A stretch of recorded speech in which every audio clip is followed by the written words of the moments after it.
32 कोटी रुपये खर्च केला, तिसऱ्या दिवशी गळायला सुरुवात झाली.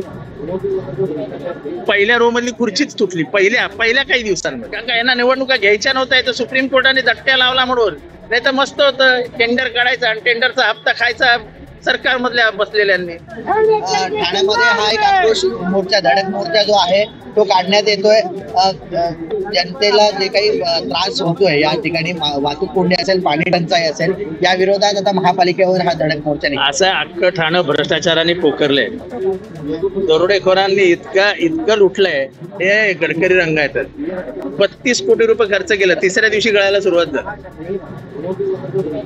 पहिल्या रो मधली खुर्चीच तुटली पहिल्या काही दिवसांमध्ये. म्हणजे भ्रष्टाचाराने म्हणजे अक्षरशः ठाण्याचं वारुळ झालंय.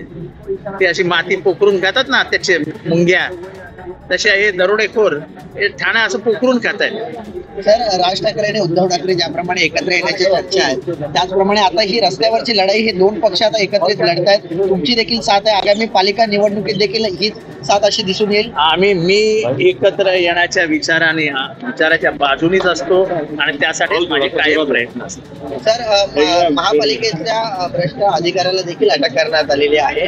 तो प्रतिनिधी आहे, तो त्यांचा चेहरा आहे. ठाणे महानगरपालिकेचा खरा चेहरा कोण? तर परवा 25 लाख रुपये लाच घेताना पकडलेला अधिकारी हा ठाणे महानगरपालिकेचा चेहरा आहे.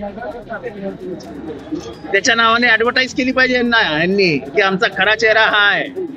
सर, ज्याप्रमाणे वारंवार एकनाथ शिंदे असतील किंवा शिवसेना असेल, हे उद्धव ठाकरेंसाठी मुंबई महापालिकेच्या खापर फोडताना पाहायला मिळतात. मात्र या ठिकाणी शिवसेनेची सत्ता आहे, एकनाथ शिंदेची सत्ता मागील अनेक वर्ष काही या महापालिकेत. हे बघा, हे सोडून द्या. मागच्या 3 वर्ष सरकारची सत्ता आहे.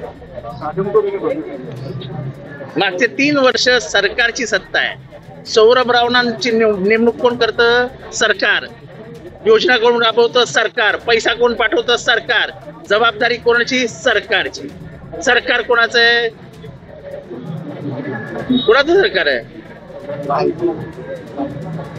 मग तेव्हा लुटण्याचं काम कोण करतंय? सरकार. कारण का यांना निवडणुका घ्यायच्या नव्हत्या, तर सुप्रीम कोर्टाने धट्ट्या लावला म्हणून. नाही तर मस्त होतं, टेंडर काढायचा आणि टेंडरचा हप्ता खायचा सरकारमधल्या बसलेल्यांनी. आणि नगरसेवक नाही, स्टँडिंग कमिटी नाही, काय नाही. थेट एका बंगल्यावर गेलं की झाला सेट. सगळे टेंडर सेट करून जात आहेत आपले. तर पण हा जर धडक मोर्चा, नवयुगा, मेगा, जी न ऐकलेली नावं होती महाराष्ट्रामध्ये, त्यांनाच कामं मिळतात. तुम्ही जा अख्ख्या महाराष्ट्राचे टेंडर बघा. नवयुगा आणि मेगा शिवाय टेंडरच मिळत नाही कोणाला. तर हा धडक मोर्चा काढल्यानंतर तरी ठाणेकरांचे हे जे प्रश्न आहेत ते सुटतील? काही सुटणार नाही जोपर्यंत सत्ता बदल होत नाही. आणि सत्ताधाऱ्यांना कळत नाही की ठाणेकर सुज्ञ आहेत. आणि मत देताना यावेळेस मात्र खड्ड्यात गेलेली चाकं, नळाला न येणारं पाणी, क्लस्टरची होणारी जबरदस्ती, गटार नाही, पायवाटा नाहीत, कॉन्ट्रॅक्टरची बिलं द्यायला पैसे नाहीत, असं ठाण्याचा आर्थिक वाटोळं करणाऱ्यांच्या हातात सत्ता द्यायची नाही, हा ठाणेकरांचा निर्णय झालेला आहे. आणि त्याची अंमलबजावणी होईल तेव्हा खऱ्या अर्थाने ठाणं बदललेले दिसेल.